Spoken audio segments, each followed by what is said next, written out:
ఆస్తి కోసం తల్లిని చంపిన కొడుకు. ఏపీ గుంటూరు జిల్లాలో దారుణం జరిగింది. ఓ కొడుకు ఆస్తి కోసం తల్లిని గుణపంతో కొట్టి చంపాడు. వివరాల్లోకి వెళితే జిల్లాలోని దాగేపల్లి మండలం శంకరాపురం గ్రామంలో బానావత్ లక్ష్మీబాయి అనే మహిళ ఉంది. ఆమె సవతి కొడుకు అయిన దత్తు నాయక్ను చిన్నప్పటి నుంచి పెద్ద చేసి పెంచింది. ఈయన్ని పెద్ద చేసింది. వీడిని పెద్ద చేసి పెంచి చదివిస్తే లాస్ట్కి వీడేం చేసిండు తెలుసా? ఆమెనే చంపేసిండు వీడు ఆస్తి కోసం. ఆస్తి కోసం ఆమెను చంపేసి ఇక పెద్దవాడైన దత్తు నాయక్ కొన్ని రోజులుగా ఉంటున్న ఇంటిని తన పేరు పైన రాయాలని లక్ష్మీబాయిని వేధించేవాడు. ఆమె దానికి ఒప్పుకోలేదు. దీంతో తనపై కక్ష కట్టిన దత్తు నాయక్ ఆమెను చంపాలనుకున్నాడు. మంగళవారం అర్ధరాత్రి ఆమె నిద్రిస్తుండగా కాళ్లకు కరెంటు వైర్లు పెట్టి చిత్రహింసలకు గురి చేస్తూ తలపై గుణపంతో కొట్టి హత్య చేశాడు.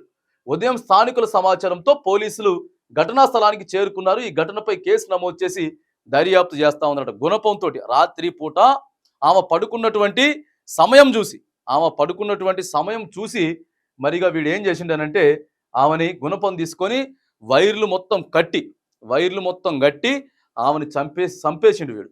చంపేసి దారుణంగా, అరే బాబు నువ్వు నిజంగా మగానివైతే నీకున్న తెలివితేటలతోటి నిన్ను పెంచింది, పెద్ద చేసింది, నిన్ను కాపాడింది, చదివించింది, ఇవన్నీ చేసినప్పుడు మరి నువ్వేం బీక్తున్నావురా?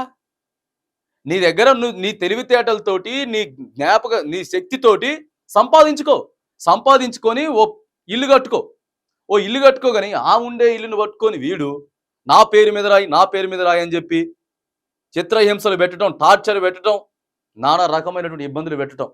తల్లిదండ్రులు చంపుతారా? ఇట్లా చాలా మంది కూడా ఉన్నారు. చాలా మంది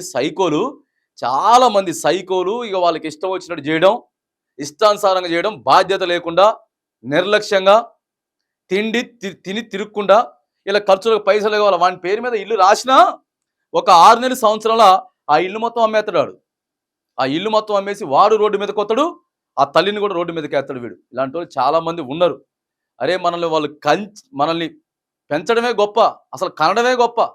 మనల్ని కని పెంచి సమాజానికి మనల్ని పరిచయం చేసి మనల్ని విద్యావంతులు చేసి మనకు తెలివితేటలు నేర్పించి ఇవన్నీ చేస్తే మళ్ళా వీనికట వాళ్ళు కట్టుకున్న ఇల్లు కావాలట. నువ్వు కట్టుకో ఇల్లు, నువ్వు సంపాదించుకోరాదు పైసలు నువ్వు సంపాదించుకొని పెళ్లి చేసుకొని అప్పుడు ఇజ్జేయి. అప్పుడు తెలుస్తుంది నీకు బాధ.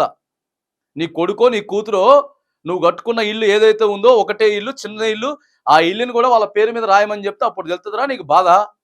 బాగా చెప్తా. ఇగో ఇలాంటి వాళ్ళని కఠినంగా శిక్షించడంతో పాటు చట్టం గొప్ప భారీ అసలుగా పెద్ద చట్టాలు తీసుకురావాలా. పెద్ద చట్టాలు తీసుకొచ్చినప్పుడే ఇగో వీళ్ళంతా కూడా మూసుకొని సైలెంట్గా ఉంటారు. కానీ లేకపోతే దేశవ్యాప్తంగా కూడా చాలా మంది ఎక్కువైపోయారు. తల్లులను కొట్టడం, తండ్రులను కొట్టడం, హింసించడం ఆస్తి కోసం. వీళ్ళు పీకేది లేదు, సంపాదించేది లేదు, పెట్టేది లేదు. కానీ ఇగో ఇష్టానుసారంగా వీళ్ళు ఇట్లా చేసే ప్రయత్నం చేస్తూ ఉన్నారు. ఇగో ఇలాంటి వాళ్ళ మీద కొరడా జులిపించాలా. వీళ్ళ మీద పెద్ద ఎత్తున శిక్షలు పడేలాగా చేస్తే కానీ ఇవన్నీ కూడా కంట్రోల్ చేయవు. కాబట్టి రాష్ట్ర ప్రభుత్వాలను, కేంద్ర ప్రభుత్వాలను ఇలాంటి సంఘటనలపై మీరు చాలా సీరియస్గా తీసుకొని కఠిన చట్టాలు తీసుకొస్తేనే తప్పితే ఇంకో వీటన్నిటిని మనం కంట్రోల్ చేయం. కాబట్టి రాష్ట్ర ప్రభుత్వాలని, మనం కేంద్ర ప్రభుత్వాలను విజ్ఞప్తి చేస్తూ ఉన్నాం. ఇలాంటి చర్యల పట్ల మీరు కఠినంగా వ్యవహరించాలని చెప్పి మనం కోరుతా ఉన్నాం.